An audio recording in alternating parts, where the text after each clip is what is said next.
Community empowerment 3 years old this week. Our big focus this year has been measuring and communicating our impact. So we decided, as part of our communication plan for the year, to conclude the year with a big event. And this is the big crescendo, really.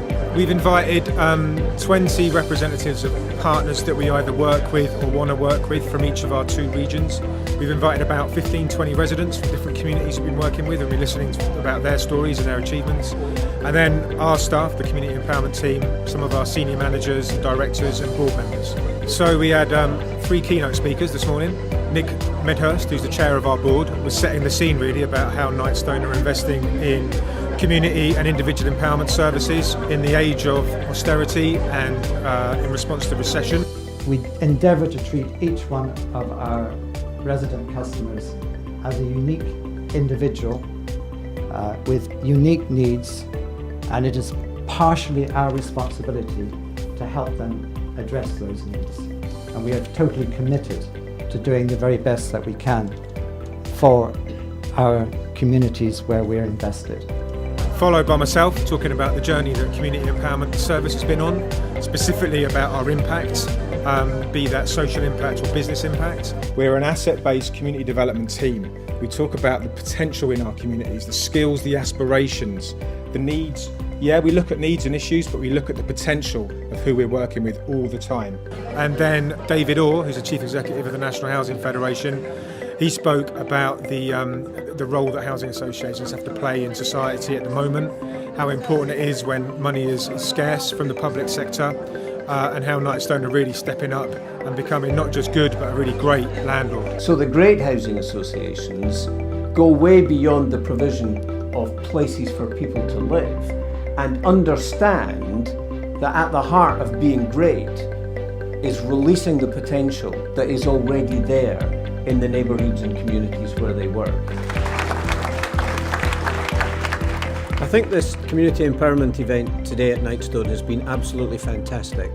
There's been a real flow to it, from the big picture, the reason why it's being done, and some great stories about the impact that it's having for people and the neighbourhoods they live in right across your area. So I think it's been a fascinating and inspiring day. And when Colette told us about Peter and his feelings of isolation, we were saddened and concerned. So I decided to help him out, and Colette organised an introduction.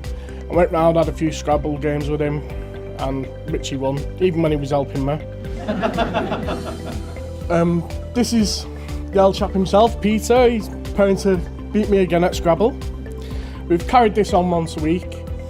We've developed a good friendship through it, and I intend to expand it into a board game club for the older people in the community. We would like to thank Knightstone for giving us the opportunity for their grant and the chance to make a difference in our community. We absolutely love what we are achieving. It's been a steep learning curve, and we are embracing every moment. Thank you very much. We look forward to networking. Community is about relationships. It's about people supporting each other.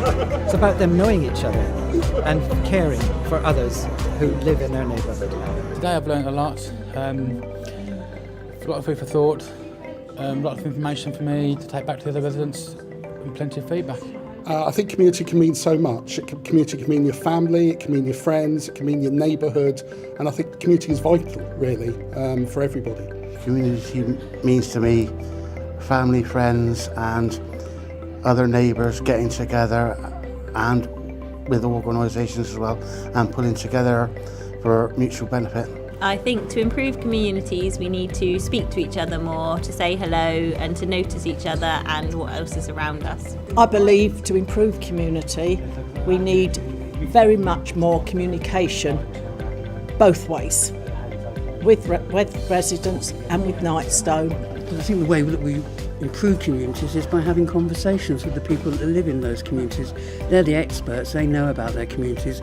We need to have those conversations and listen to what they say and support them to actually make a difference in their community. The day's been great, I think.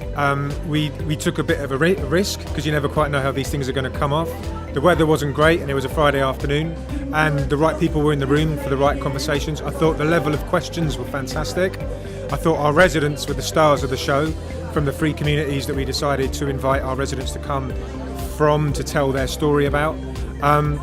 And I think it really sets us up for next year, where we're going to just have to do more of the same about communicating what we do, what we're good at, what we want to do more about, and what more difference we can make in our community.